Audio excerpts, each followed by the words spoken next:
सुप्रभात। आज हम अपनी हिंदी की पाठ्य पुस्तक मेधा से कविता वीरों की पूजा का भावार्थ पढ़ने जा रहे हैं। कविता का भावार्थ समझने से पहले मैं आपको कविता के कवि श्याम नारायण पांडे जी के विषय में बताना चाहूँगी। श्याम नारायण पांडे जी का जन्म सन 1907 में आजमगढ़ में हुआ था तथा इनकी मृत्यु सन 1991 में हुई थी। इन्होंने 4 महाकाव्य लिखे, जिनमें से जौहर और हल्दी घाटी पर उन्हें उस समय का सम्मान देव पुरस्कार प्राप्त हुआ था। हल्दी घाटी महाकाव्य महाराणा प्रताप के जीवन और जौहर में चित्तौड़ की रानी पद्मिनी का आख्यान है। तो आइए अब हम समझते हैं कविता का भावार्थ। हमारी कविता का नाम है वीरों की पूजा और इसके कवि हैं श्याम नारायण पांडे जी। तो कविता का भावार्थ समझने से पहले हम कविता का वाचन करेंगे। थाल सजाकर किसे पूजने चले प्रातः ही मत वाले, कहाँ चले तुम राम नाम का पीतांबर तन पर डाले। चले झूमते मस्ती से क्या तुम अपना पथ आए भूल, कहाँ तुम्हारा दीप जलेगा कहाँ चढ़ेगा माला फूल। अब इन पंक्तियों का संदर्भ यह होगा कि प्रस्तुत पंक्तियाँ हमारी पाठ्य पुस्तक मेधा की कविता वीरों की पूजा से ली गई है। इसके कवि श्याम नारायण पांडे जी। अब इस कविता का प्रसंग होगा। प्रस्तुत पंक्तियों में कवि श्याम नारायण पांडे जी ने किसी सन्यासी द्वारा वीरों के तीर्थ चित्तौड़ में पूजन सामग्री ले जाने का वर्णन किया। तो आइए अब समझते हैं कविता का भावार्थ।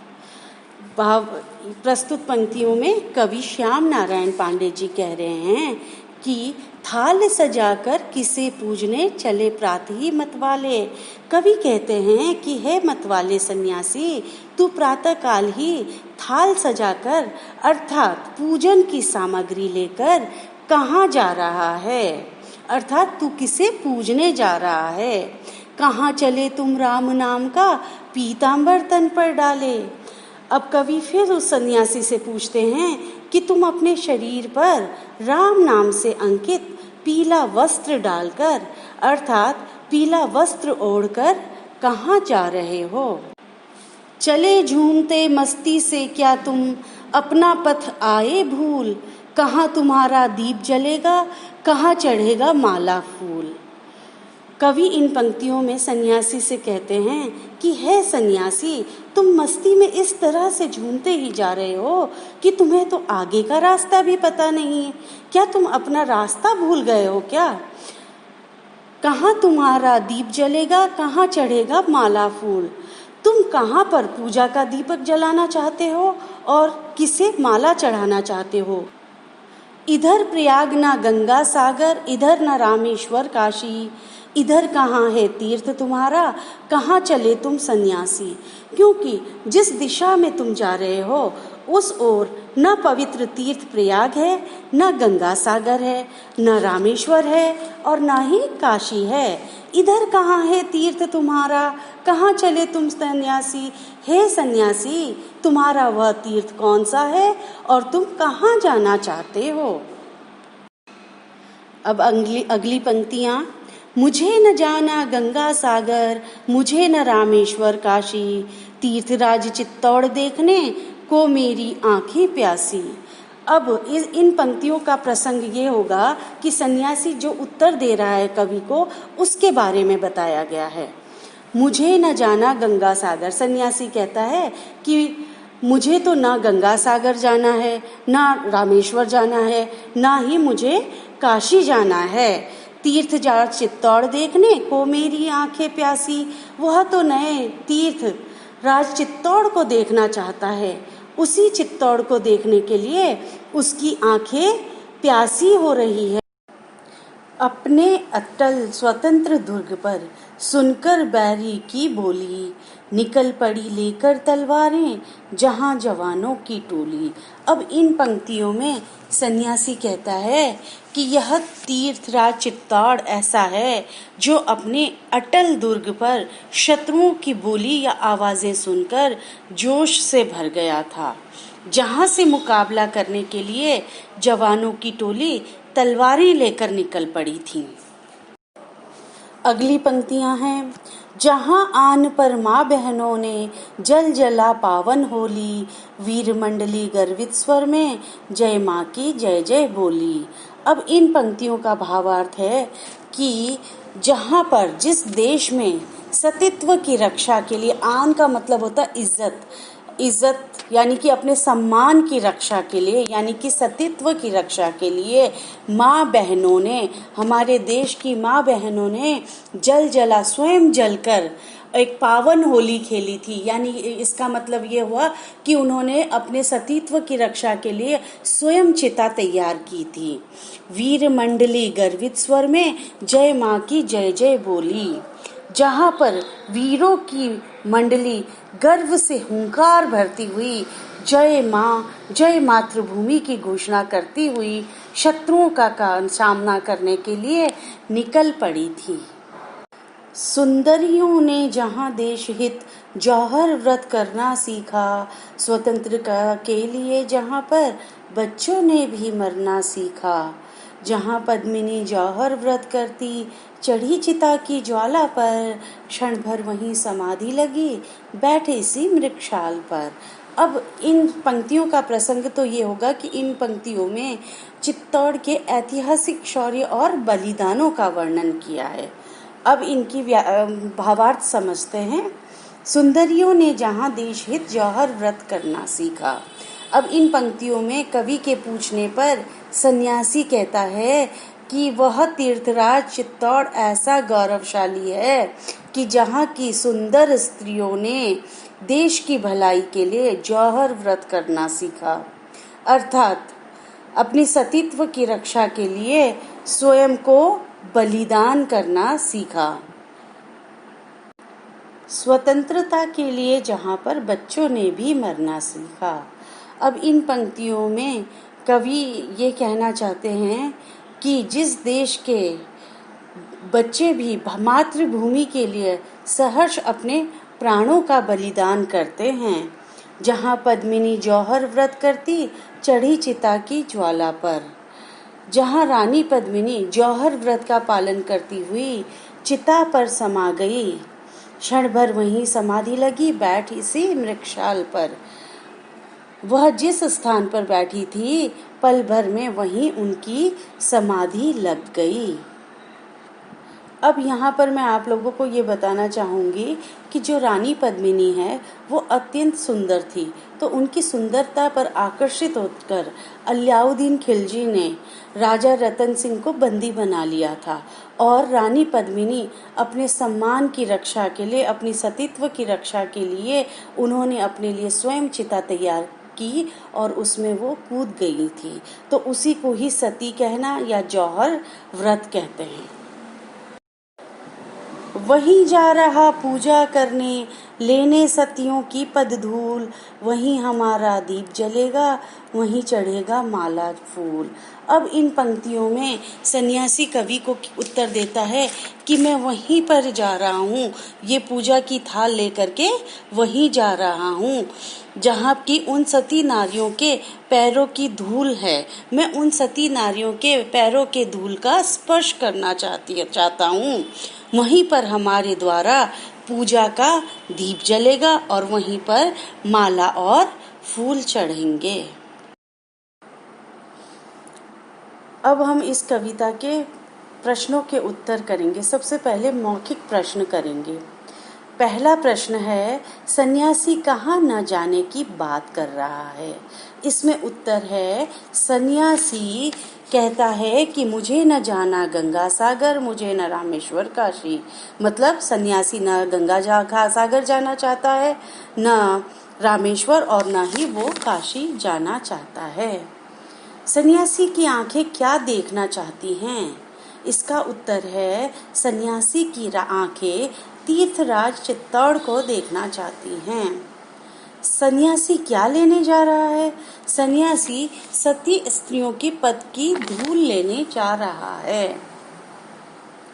सन्यासी किस स्थान पर दीप जलाना चाहता है?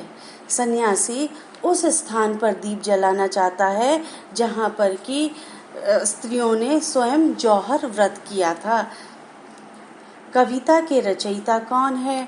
कविता के रचयिता श्याम नारायण पांडे जी हैं। अब हम इस पाठ के लिखित प्रश्नों के उत्तर करेंगे।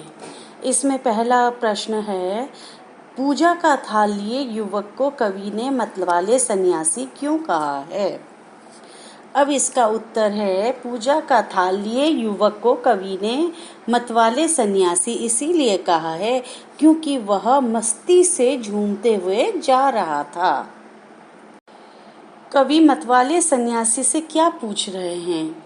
कवि मतवाले सन्यासी से पूछ रहे हैं कि तुम कहाँ जाना चाहते हो।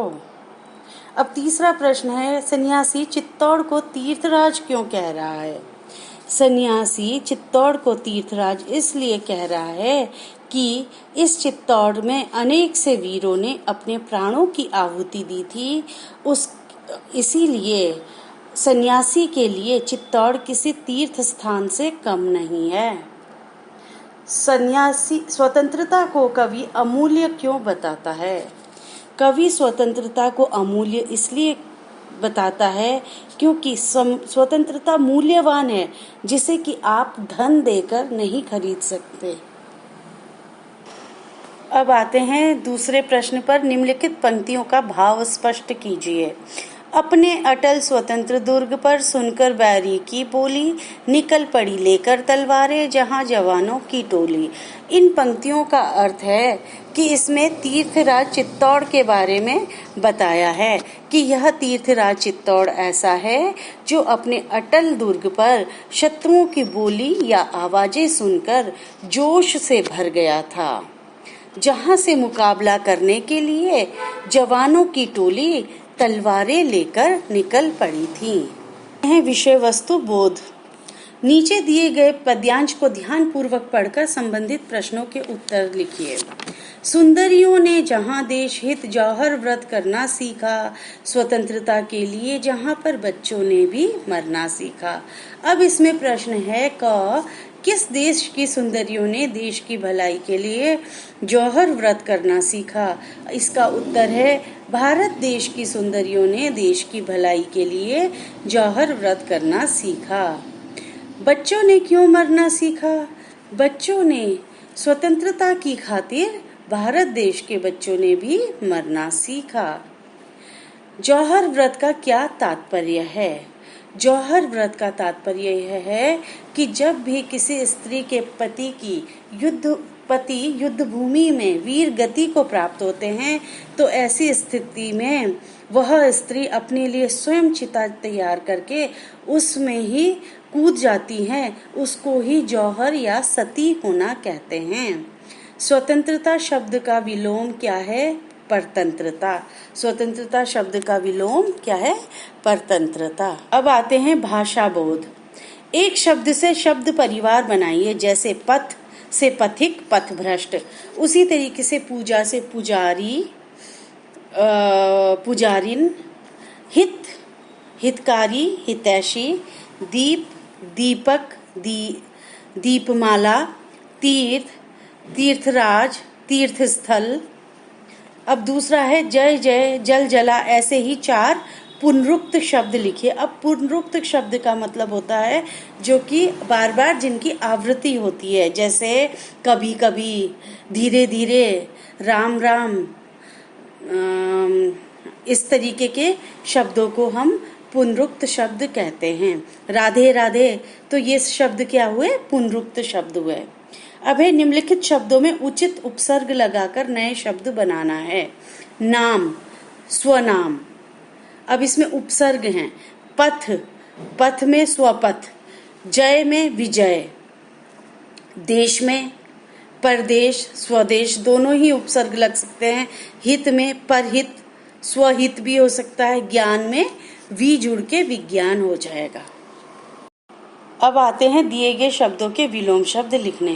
प्रातः का साय, वीर का कायर, पावन का